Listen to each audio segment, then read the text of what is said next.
La tercera guerra mundial, dice el canciller ruso, podría estar muy cerca.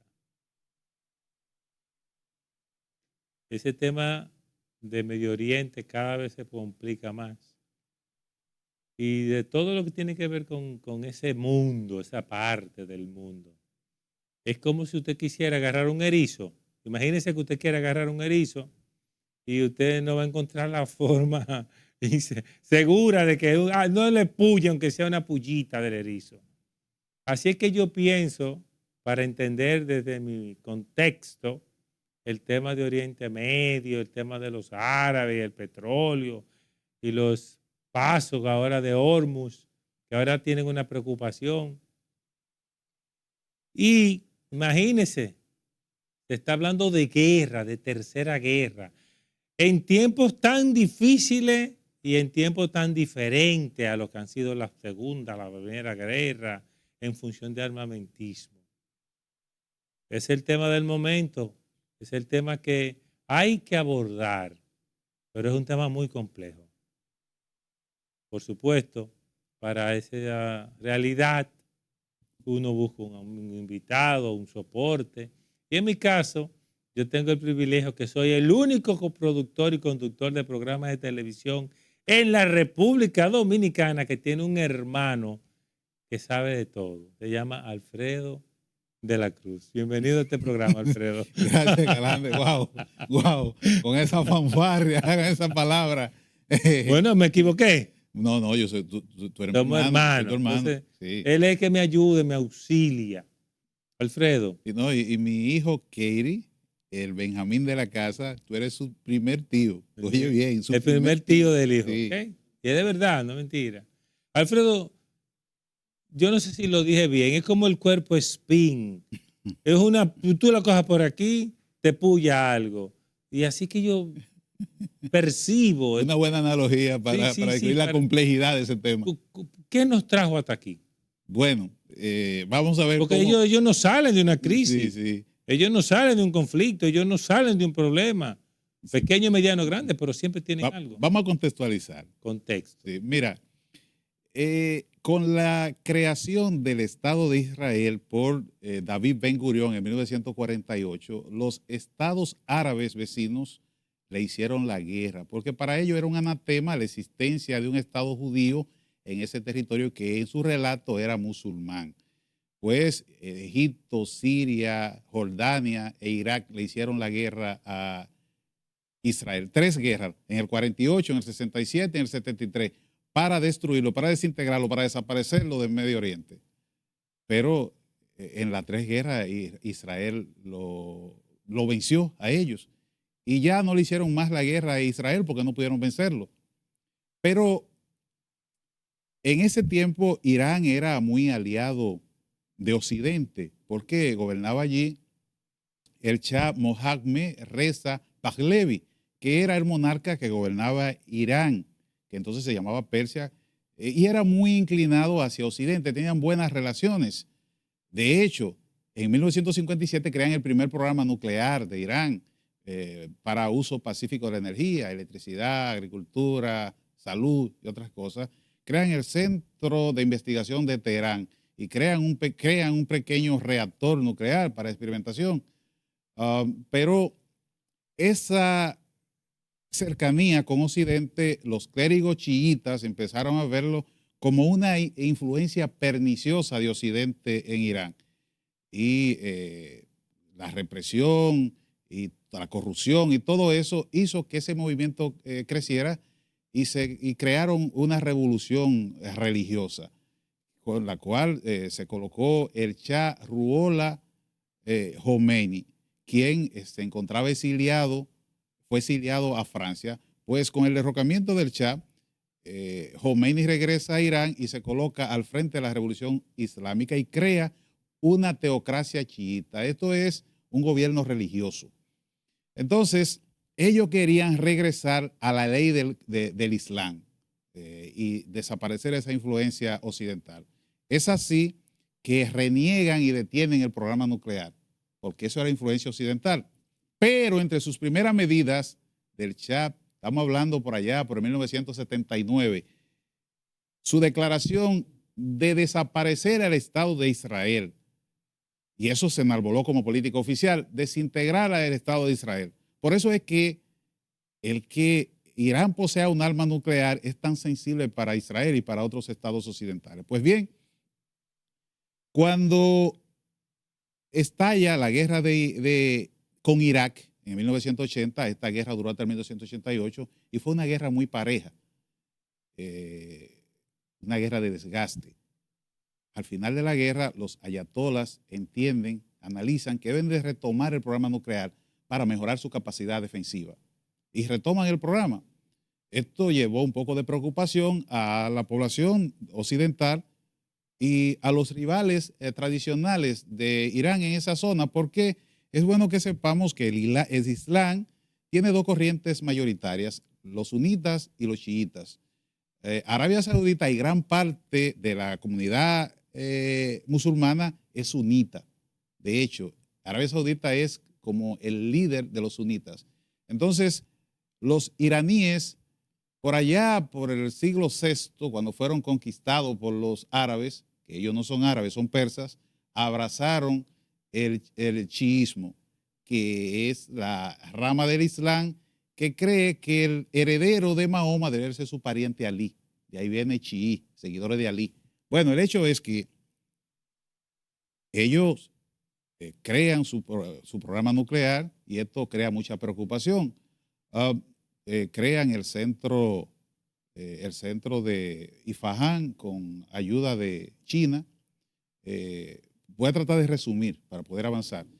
Esto lleva mucha preocupación a Bill Clinton, que crea una ley donde penaliza a cualquier país que ayude a Irán, con lo cual muchos que estaban ayudando se replegaron, como Fordo, que está ayudando a Alemania. El hecho es que en una visita en el 2003 del entonces presidente del Organismo Internacional de Energía Atómica, que es la institución de las Naciones Unidas que vigila el uso pacífico de la energía, visita a Teherán y Teherán se niega de firmar un protocolo adicional al Tratado de No Proliferación para que los inspectores del organismo puedan entrar sin muchas trabas al país. Irán se niega y esto llama a preocupación a la comunidad internacional, porque si el programa es con uso pacífico, ¿por qué? Y civiles, ¿por qué hay que preocuparse porque los inspectores lo visiten? Bueno, el caso es que los inspectores, ellos se negaron, los inspectores encontraron que Irán tenía uranio enriquecido al 27%. Esto saltó la alarma internacional porque era muy peligroso. El uranio, para que se entienda esta parte, el uranio es un mineral que en estado natural, el isótopo U-235, que es el isótopo fisible para crear armas nucleares, se encuentra en estado natural en un 7%, 0.7%. Para tú poder hacer armas, tienes que enriquecer el uranio. Esto lo hace con máquinas centrifugadoras para llevar ese isótopo U-235 al 90%. Por eso, el uso civil de la tecnología nuclear, tú tienes por debajo de 4% para generar electricidad, 3 puntos y algo, 3.6, por ahí. Para algunos casos muy específicos, 10%. Y para unos cuantos casos muy particulares, un 20%. Desde que pasa de 20% ya la alarma salta porque es un programa con fines militares, pero Irán decía que era con fines civiles, con fines pacíficos. Entonces, a la alarma que se crea, Irán rápidamente responde que no, que fue que ellos compraron herramientas en el exterior y vinieron contaminadas. E incluso por la presión permite que los inspectores vayan e inspeccionen y para el enriquecimiento de uranio. Todo el mundo respiró, aliviado. Pero ahí mismo, finalizando ese año, Qadir Khan, el padre del programa nuclear de Pakistán, se vio obligado a confesar que él había ayudado a Corea del Norte, a Libia y al gobierno de Irán a conseguir tecnología para el enriquecimiento de uranio en el mercado negro. Ya tú sabes, las alarmas sonaron, porque si tú tienes un programa nuclear con fines pacíficos, ¿por qué tú estás consiguiendo tecnología en el mercado negro y por qué lo estás haciendo oculto? Porque tiene que haber una trazabilidad cuando es para fines pacíficos.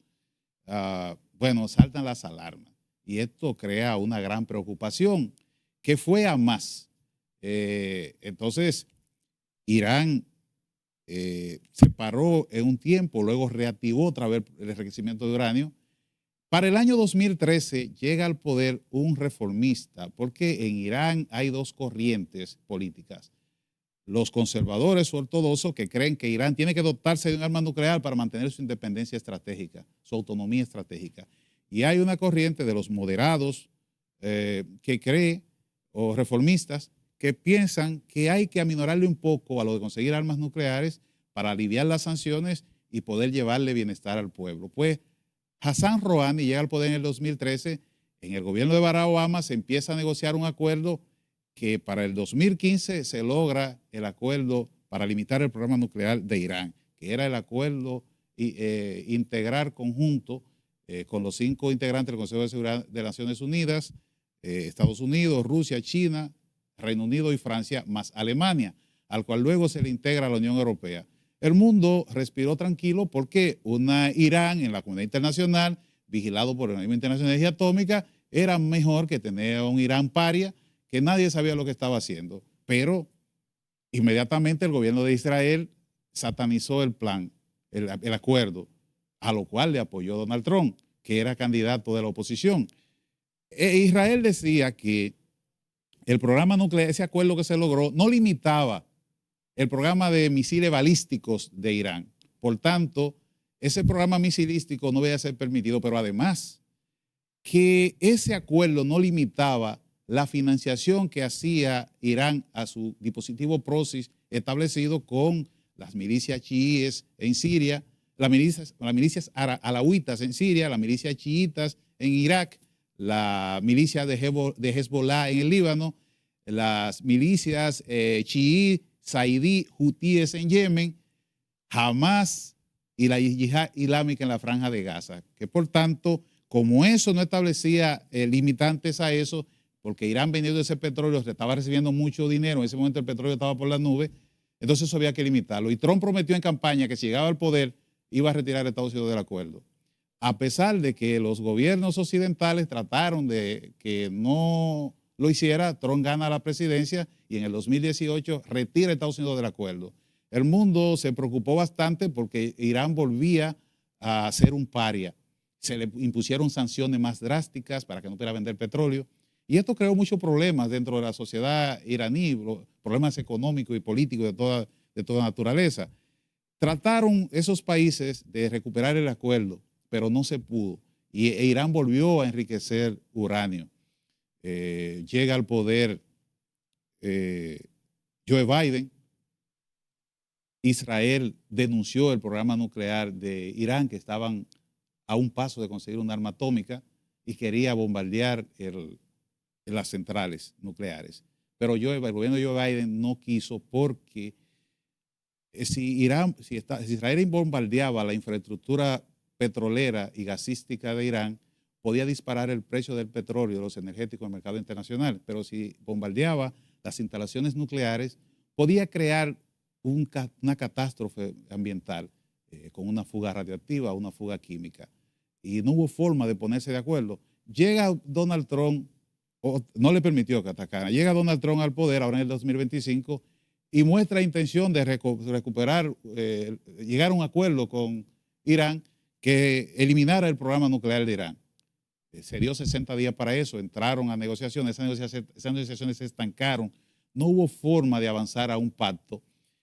Los 60 días se vencieron el 12 y el día 13 Israel empezó a atacar el programa nuclear, las instalaciones clave del programa nuclear de Irán y muchas instalaciones militares.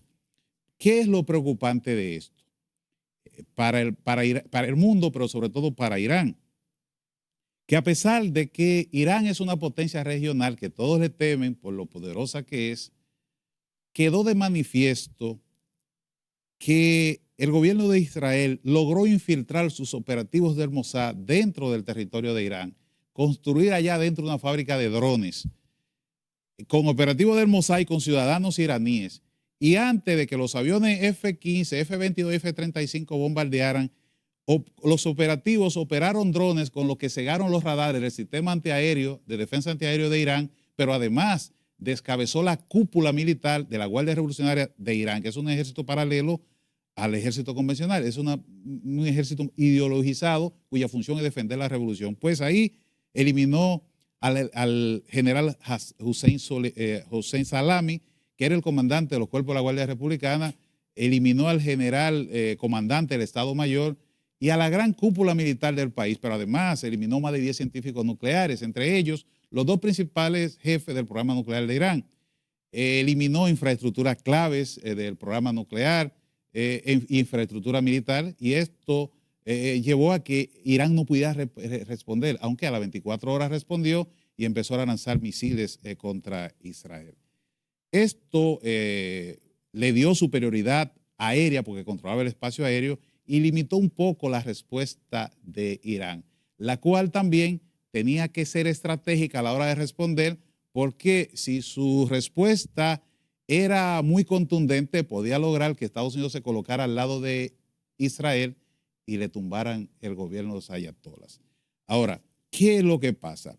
Israel dijo en primer lugar que el ataque era un ataque preventivo para reducir el programa con fines civiles de Irán. Pero más adelante dijo que era un ataque preventivo para eliminar el programa militar de Irán, el programa nuclear con fines militares. Pero más tarde dijo un tercer objetivo que era para eliminar al ayatolá Ali Khamenei. Entonces el mundo estaba preocupado, hizo declaraciones Putin en Rusia, Vladimir Putin, Xi Jinping en China, Recep Tayyip Erdogan en Turquía y otros líderes mundiales de la Unión Europea, de que era una violación a la Carta Magna y sobre todo una violación flagrante al derecho internacional, porque no había una guerra declarada entre esos dos estados y sobre todo que Irán no había atacado a Israel. Pero todo se quedó en declaraciones. Mientras tanto, quien estaba recibiendo los bombazos era Irán. Pero había otra situación.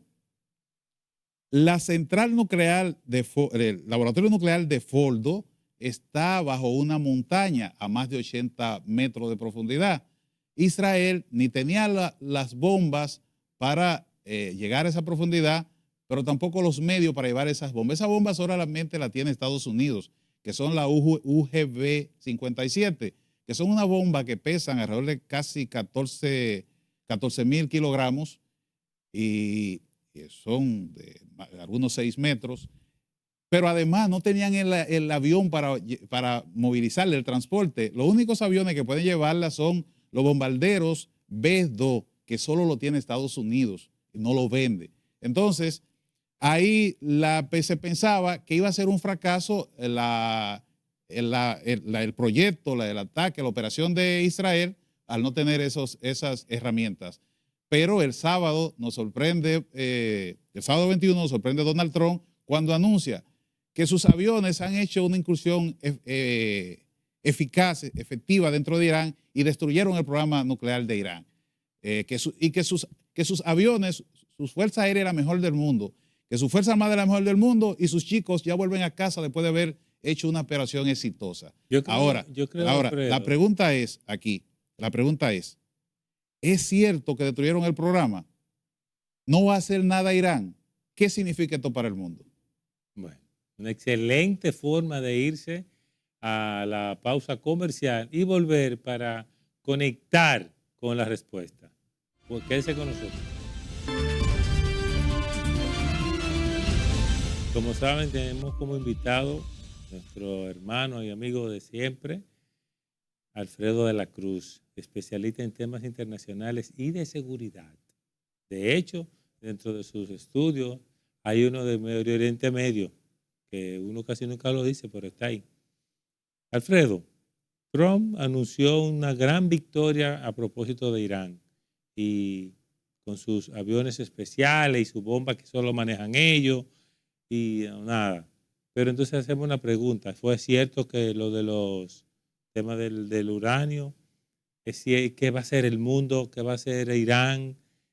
¿Qué tú vislumbras a propósito de? Mira, Escalante, ese es un tema muy complejo, muy complicado, porque el presidente Trump declaró la destrucción del programa, pero todos sabemos que el programa nuclear de Irán tiene varias décadas y dado que Israel destruyó los programas nucleares de Libia y de Siria con un bombardeo, pues ellos esparcieron su programa nuclear en la vasta geografía de Irán, que tiene más de 1.6 millones de kilómetros cuadrados, y en laboratorios subterráneos a profundidad. Entonces, si bien Estados Unidos bombardeó Fordo, el detalle es que esa bomba GBU-57, llamada el padre de todas las bombas, es la bomba más poderosa no nuclear y la tiene el ejército de Estados Unidos. Pero esa bomba hace efecto a 60 metros y esta instalación tiene más de 80 metros, por lo cual se requerían varias detonaciones en el mismo lugar. Entonces, ahora mismo no sabemos si fue destruido. No lo sabemos. Puede que aunque las centrifugadoras son muy sensibles a las vibraciones, pero es posible que estén ahí. Pero además, si lo destruyeron, esa es una pieza de rompecabezas. Solo es cuestión de tiempo para que salgan las otras piezas para reponer el rompecabezas. Entonces el programa no está eliminado. Es cuestión de tiempo para que Irán se ponga al día con su programa y lo recupere. Tal vez 6 meses, 1 año, año y medio, pero ellos tienen el know-how, tienen el conocimiento de cómo hacerlo. Además, tenían uranio enriquecido al 60%. Y ahora ha salido a relucir que ellos lograron mover el uranio antes del ataque, porque el presidente del Organismo Internacional de Energía Atómica, que es la institución de Naciones Unidas que supervisa esto para un uso pacífico de la energía, el argentino Rafael Grossi, que es su presidente, dijo que Irán le mandó una carta donde decía que ellos habían movido la centrifugadora a otro lugar. Y él respondió en una carta que para ellos mover eso, el protocolo decía que tenían que decirle dónde estaba. Bien, entonces, si la movió, entonces debemos de elucubrar que hubo una especie de comunicación entre Washington y Teherán para que movieran sus centrifugadoras para salvar las apariencias, porque acuérdate que Trump llega al poder diciendo que no va a entrar Estados Unidos en una guerra y que Estados Unidos puede estar peleando guerras lejanas, empantanándose en guerras que son de sus aliados, no de ellos, y que por tanto él no va a meter a Estados Unidos en una guerra, y que él apoya el uso de la violencia para la paz. Es decir, que él puede ir a un sitio, atacar, destruir y volver, el símbolo de la destrucción. Y que por eso dijo, ya mis muchachos están de regreso, esta es la mejor fuerza aérea, hicieron un gran trabajo, destruyeron el programa, ya están aquí. Y a Irán que haga la paz. Sí, exacto. Y no vamos a volver a atacar. Si ellos no responden, y si se sientan, y si no se sientan a hacer el acuerdo de eliminación del programa, sí volvemos a atacar, pero si no, no. Bueno, pero, hijo mío, entonces debemos de colegir que hubo un acuerdo de mover la centrifugadora porque yo voy a atacar, como lo demuestra el hecho de que cuando Irán responde a una base de Estados Unidos en Qatar, lo avisa previamente, retiran los soldados y todo para que no haya pérdidas humanas, retiran los aviones caros, de manera que es más simbólico que otra cosa. Entonces estamos en un momento en que no sabemos a quién creer, hay que ver la información en todos lados, pero la inteligencia estratégica nos dice que tenemos que agarrar todos los lados. ¿Y qué es lo que pasa? Tú recuerdas que en el primer gobierno de Trump habló de los acuerdos de Abraham, que eran unos acuerdos con lo cual los estados árabes iban a reconocer al Estado de Israel, establecer relaciones diplomáticas para normalizar la situación, pacificar Medio Oriente y convertir Gaza en un destino turístico prácticamente. Esa era una idea del presidente Trump.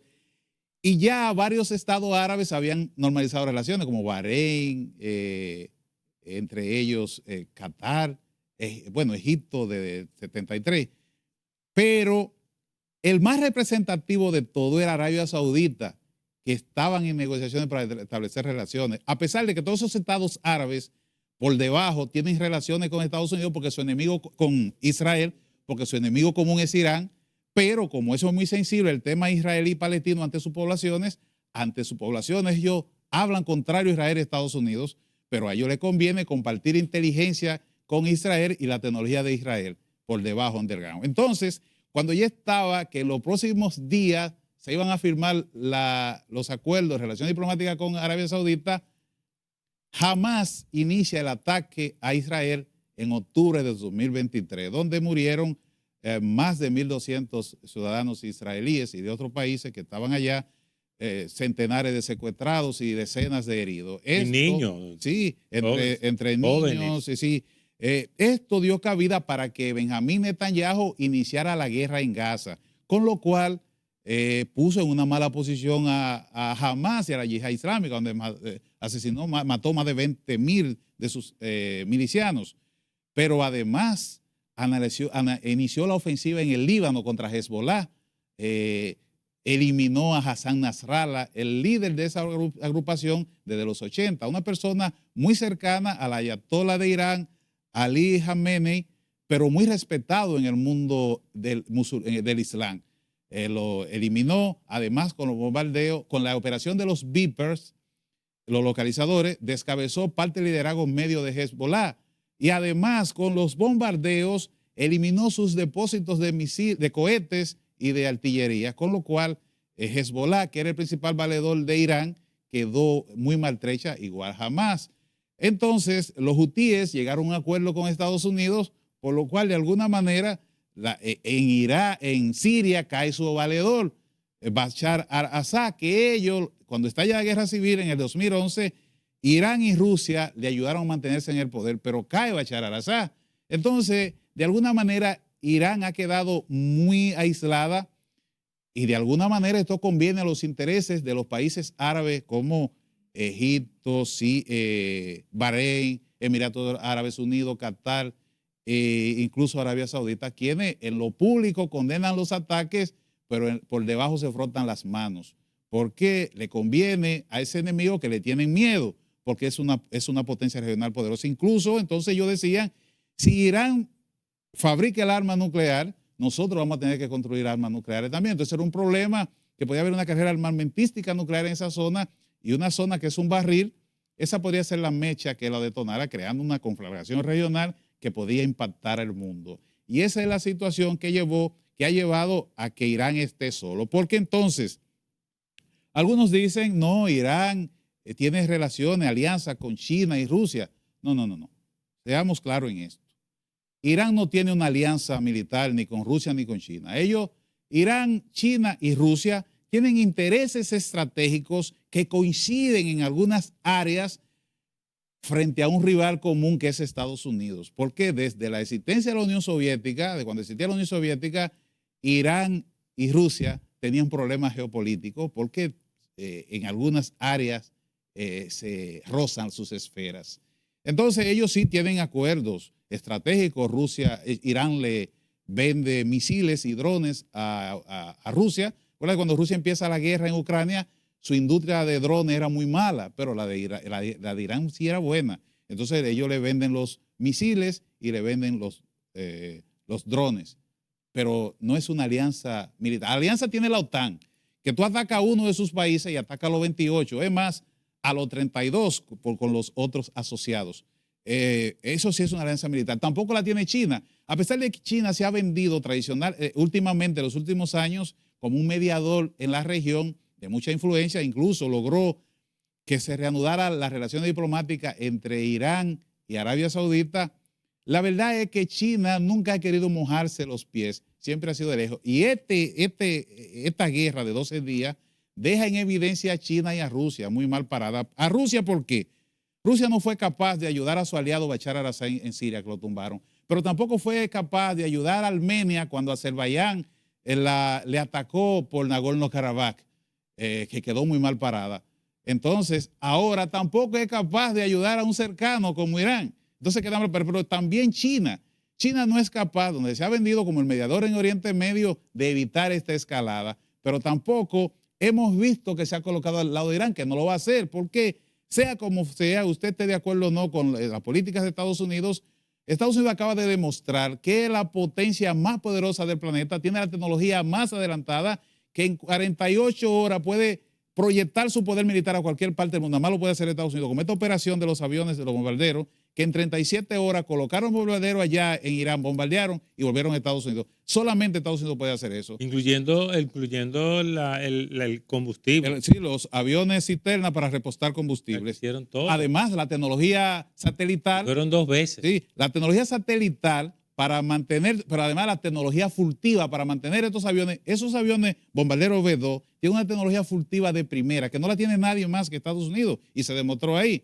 Entonces, esto demuestra que a esos países árabes que veían a China como un mediador, vuelven a entender que el que tiene el poder para resolver cualquier situación ahí en el Medio Oriente es Estados Unidos. Y esto deja muy mal parado a China, a Rusia, pero sobre todo a Irán, que ahora mismo tendrá que usar su inteligencia estratégica, su prudencia estratégica para ver cómo responde de manera que su régimen no peligre. ¿Por qué?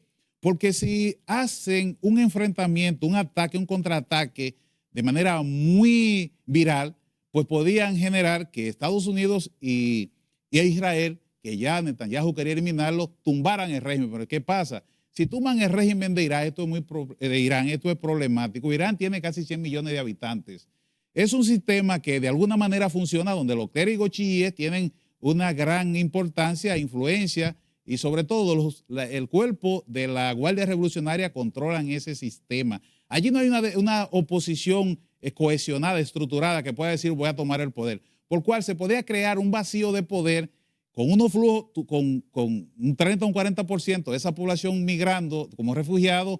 Esos países por ahí que están saturados de refugiados estarían desbordados, pero sobre todo la Unión Europea, que está saturada de refugiados, tendría, porque vemos diario devolviendo a las personas que se ahogan ahí en el mar muerto, en el Mar Negro, entonces el mar Mediterráneo, sería muy problemático. Por tanto, entiendo que no es que los ataques hayan sido pactados porque son poderosos y todo esto, sino que Occidente entiende el problema que se da con descabezar ese régimen ante la falta de una oposición. Y a pesar de que hay un video del hijo del derrocado monarca, el Shah Mohammed Reza Pahlavi, este señor no tiene la estructura ni la cohesión para regresar y tomar el poder. Lo más que pueden hacer es lambérselo si llega allá en términos dominicanos. Entonces, ante esa realidad, además de que muchos hablan de que Irán podía bombardear, bloquear el estrecho de Hormuz o bombardear la refinería petrolera de los aliados de Estados Unidos en la región, no es posible porque si Irán hace esto, obviamente si bombardea la infraestructura, el petróleo se va a disparar a $150 un barril. Y si mina el estrecho de Hormuz, por donde pasa el 20% del petróleo mundial y el 25% del gas licuado, natural licuado, eso sería, elevaría los precios del petróleo en el mercado energético mundial por cerca de los $300. Por suerte, con este ataque, como se ha visto, como se ha manejado, el petróleo ha bajado. Pero entonces, si Irán hiciera eso, le daría la justificación a Estados Unidos e Israel para descabezar el régimen, bombardear la isla donde tienen todas sus refinerías y atacar el corazón financiero, económico del régimen. Por tanto, yo entiendo que ahora mismo Irán tendrá que responder con prudencia estratégica, a recogerse para volver a recomponer de alguna manera su programa nuclear con fines civiles, porque está claro que Occidente no le va a permitir, Estados Unidos e Israel no le van a permitir tener un arma nuclear. Pero no es porque no quieran permitirle, porque tiene derecho a tenerlo, es porque el único país del planeta que tiene como política pública, como política oficial, destruir a otro Estado, es la República Islámica de Irán. Y ese Estado es Israel. Por tanto, si a ti alguien te dice que te va a destruir, tú te vas a quedar con los brazos cruzados. Y eso es lo que hace que Israel siempre busque destruir ese programa, pero sobre todo que hay una conjunción de factores. Irán débil, el primer ministro Benjamín Netanyahu, para conformar la coalición que lo llevó al poder, tuvo que hacer esa coalición con los ultraortodoxos y con los de extrema derecha. Este es el gobierno en muchos años de Israel más conservador, más extremista que hay en el poder. Y en Irán tienen una dictadura religiosa. Entonces, el acuerdo de Netanyahu con ellos fue destruir a Hamas. Si él baja la guardia, es un acuerdo de paz con Hamas, le tumban el gobierno. Si le tumban el gobierno, va a elecciones y el pueblo está llamando a elecciones. Si va a elecciones, pierde. Ahora, con esto que le ha hecho ahora, él empieza a subir en las encuestas. Es muy probable que en los próximos meses él llame elecciones y es posible que gane, porque ahora mismo él empieza de 20 y 22 que tenía las encuestas, ya las últimas mediciones están marcando 30, 28, 30, 32, con lo cual, porque allá es diferente aquí tú haces coaliciones para llegar al poder, no, allá tú vas a las elecciones y luego las elecciones, entonces tú haces coaliciones para gobernar. Entonces, con el resultado de estos ataques dentro de Israel ahora mismo, a pesar de que una gran parte de la población no lo quería, era impopular porque tiene 3 cargos de corrupción en la justicia, probable, y ya su esposa fue condenada. Entonces él estaba en una disyuntiva. Si dejaba la guerra, perdía el poder y iba preso. Entonces no tenía más opción que seguir en la guerra. No significa esto, que quede claro, que es solo Netanyahu que quería guerra. No, los ultraconservadores, los ultrarreligiosos sí querían la guerra. Hay una población dentro de Israel que sí la quería, como hay otra población que no la quería, como mi hermano y amigo Félix Castillo, que es un sargento de comunicación de la Fuerza de Defensa de Israel, con varias maestrías, que él entiende que puede haber la coexistencia pacífica entre los dos pueblos, que puede existir la paz entre ellos, porque allí hay una democracia que funciona en Israel. Tú tienes de todo. Es una democracia que funciona mucho más que nuestras democracias latinoamericanas, con institucionalidad. Y por eso le protestaban a Netanyahu, porque estaba llevando un régimen de fuerza más o menos autoritario y estaba socavando la institucionalidad. Pero esa es la situación que tenemos ahora, de la cual tenemos que extraer lecturas. Bien. Bueno, nosotros, como saben ya, vamos a llegar al tercer bloque del programa de hoy, pero en el próximo bloque, Alfredo, yo quiero que tú nos hables sobre cuál es la posición o cuál debería ser la posición de la República Dominicana ante esta eventualidad y qué tan posible es que pueda darse una tercera guerra mundial. Si quieres saberlo, quédese ahí con nosotros. Nos vemos en breve.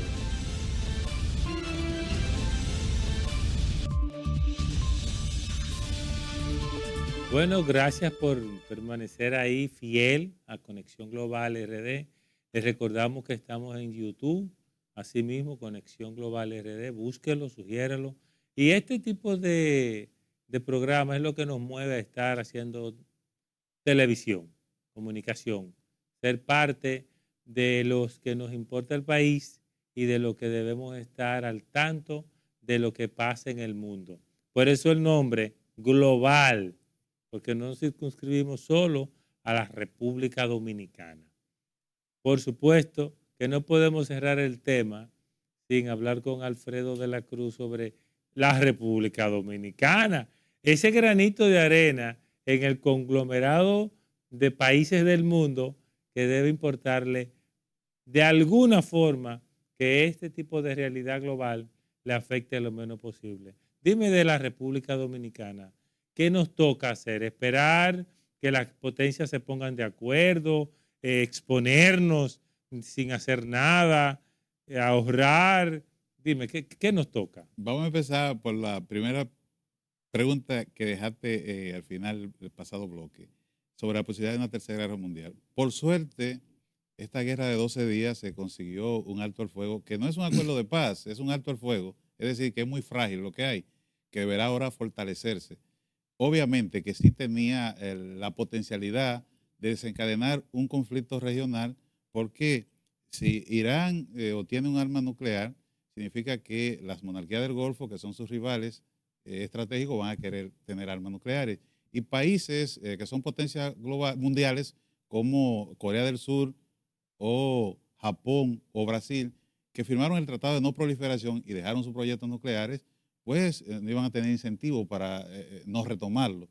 Y entonces, en un conflicto ya regional, podría tener fuerte impacto a modo global y llevarnos a una conflagración para un mundo muy convulso, convertirlo en una terrible catástrofe. Por suerte, ya se va caminando, desescalando el conflicto, y yo espero, hacemos votos de fe de que en las próximas semanas podríamos tener un acuerdo de paz, y si no un acuerdo de paz, por lo menos que el armisticio sea sostenible en el tiempo y se pueda regular el programa nuclear de Irán con fines eminentemente civiles, bajo una estricta supervisión, con un protocolo adicional del Organismo Internacional de Energía Atómica. Ahora, en lo que tiene que ver con República Dominicana, estos hechos, estas cuestiones son importantes para, desde el punto de vista estratégico, que países como los nuestros piensen en lo inestable que podría llegar a ser los mercados energéticos, porque la energía afecta todo, afecta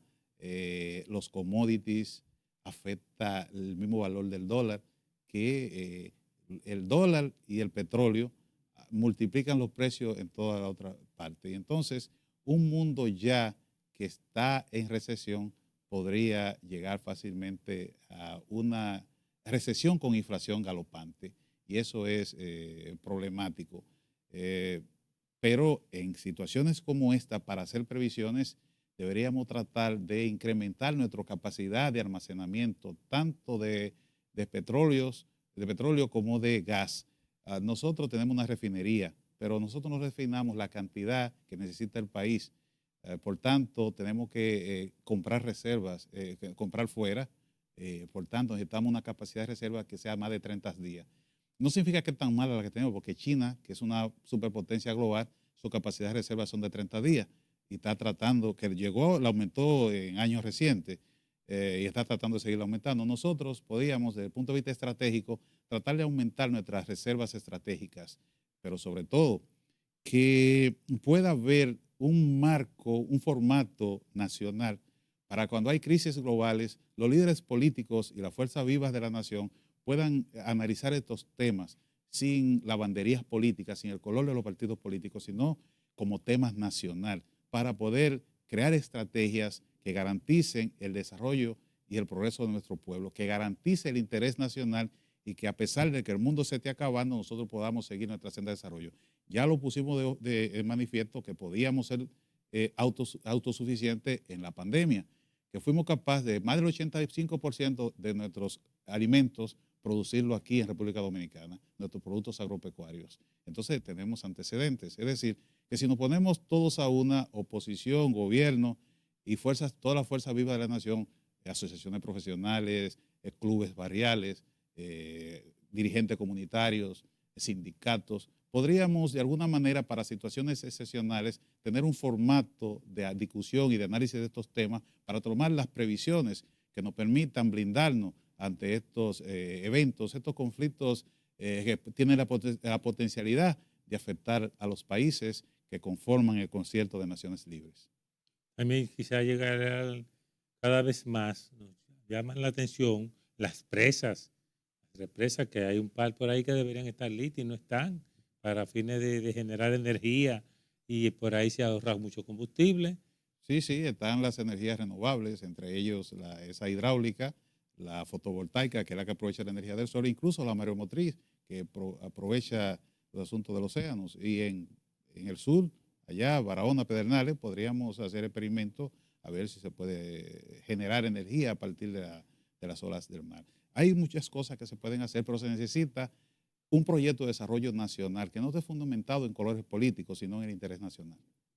Eso es muy, muy buena observación. Yo creo que debemos ser más, seguimos siendo muy poco preventivos.